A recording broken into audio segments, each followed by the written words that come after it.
भारत में दुनिया की सबसे बड़ी जनगणना की शुरुआत हो चुकी है। साल 2011 के बाद पहली बार हमारे देश में सेंसस की प्रक्रिया चल रही है, यानी कि लोगों की गिनती हो रही है। और इस बार पहले 15 दिन तक स्वगणना करवाई गई। लोगों ने खुद भी अपनी जानकारी ऑनलाइन दर्ज करवाई।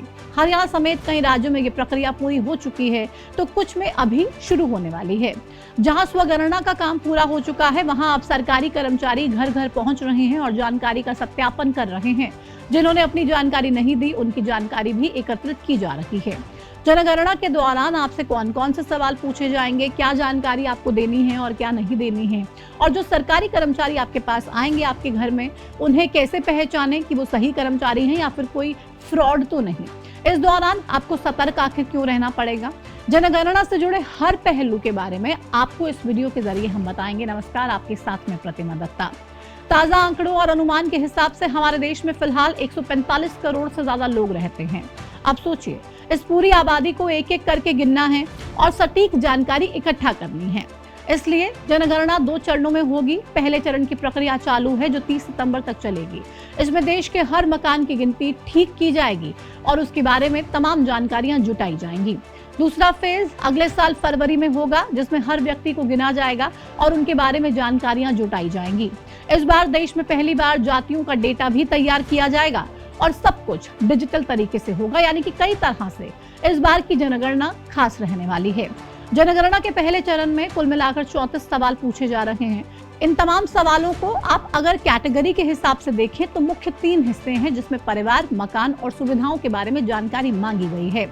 अगर आपने स्वगणना में हिस्सा लिया है तो इन सभी सवालों के जवाब आप दे चुके होंगे, लेकिन अगर आपने इसमें हिस्सा नहीं लिया तो सरकारी कर्मचारी जो 34 सवाल आपसे पूछने वाले हैं, उन सवालों के बारे में आप जान लीजिए।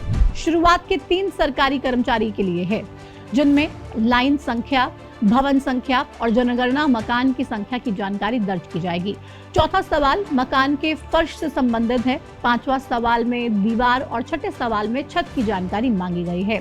7वें सवाल में फिर प्रांगणक के लिए है, जिसमें जनगणना मकान के उपयोग के बारे में जानकारी दर्ज की जाएगी, जैसे आवास, दुकान या फिर स्कूल, कॉलेज इत्यादि।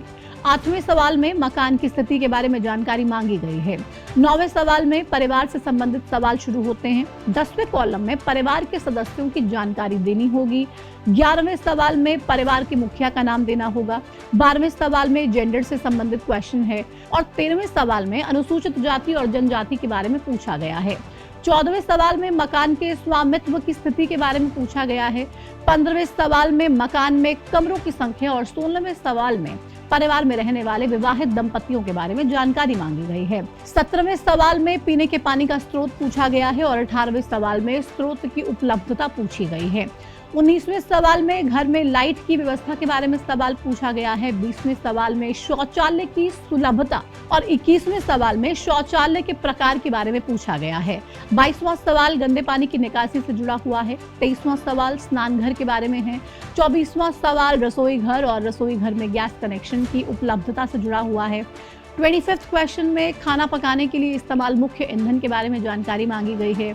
26वें सवाल से लेकर 32वें सवाल तक सुविधाओं के बारे में जानकारी मांगी गई है, जिसमें radio, TV, internet, mobile, laptop, cycle, scooter, car, jeep के बारे में जानकारी आपसे पूछी जाएगी। इतना ही नहीं, 33वां सवाल, उसमें आपसे ये पूछा जाएगा कि आप कौन सा अनाज मुख्यतः खाते हैं। इस बारे में भी जानकारी आपसे मांगी गई है। और 34वां कॉलम आखिरी कॉलम है, जिसमें मोबाइल नंबर दर्ज किया जाएगा। ये सिर्फ पहला फेज है। दूसरा फेज अगले साल शुरू होगा। उसमें आपसे आपका नाम, आपकी उम्र, आपका धर्म, आपकी जाति, ये तमाम चीजें पूछी जाएंगी। लेकिन इस दौरान आपको सतर्क रहना है। जनगणना के दौरान कोई भी आपसे आपके बैंक खाते की जानकारी मांगे या फिर आपकी कमाई, आपके पैन कार्ड जैसी कोई जानकारी आपसे मांगे, तो ऐसे लोगों से सावधान आपको रहना पड़ेगा। इस तरह की कोई भी जानकारी या फिर ओटीपी किसी को आपको नहीं देना है, क्योंकि इसमें ओटीपी लगना ही नहीं है। जो भी सरकारी कर्मचारी जनगणना के लिए आपके दरवाजे पर आएंगे, सबसे पहले उनकी आईडी कार्ड आपको चेक करना है। उसके बाद ही उन्हें अपनी कोई भी जानकारी जो है वो आपको देनी है। जनगणना में भाग लेना इसलिए जरूरी है क्योंकि जब सरकार के पास अपने नागरिकों और उनकी स्थिति की सही जानकारी होगी, ये डेटा ही बताएगा कि आखिर कहाँ पे ज्यादा युवा हैं, कहाँ पर बुजुर्गों की आबादी ज्यादा है, कहाँ पर रोजगार की जरूरत है, कहाँ पर स्कूल कॉलेज की जरूरत है, कहाँ पर सड़क की जरूरत है, कहाँ पर किस लाइफस्टाइल में लोग रह रहे हैं और उनकी जरूरतें आखिर क्या कुछ हैं। तो देश के विकास के लिए, देश को विकसित राष्ट्र बनाने के लिए इस जनगणना की प्रक्रिया में जिम्मेदार नागरिक होने के नाते आप अपनी भागीदारी जरूर सुनिश्चित करें और सावधान भी रहें ताकि आपके साथ किसी भी तरीके का कोई फ्रॉड नहीं हो। इस वीडियो को ज्यादा से ज्यादा लोगों के साथ शेयर कीजिए ताकि उन तक ये इंपॉर्टेंट इन्फॉर्मेशन पहुंच जाए। और वीडियो अच्छी लगी हो तो चैनल को सब्सक्राइब और वीडियो को लाइक जरूर कर दीजिएगा। सर आज वीडियो में इतना ही, मुझे दीजिए इजाजत। नमस्कार।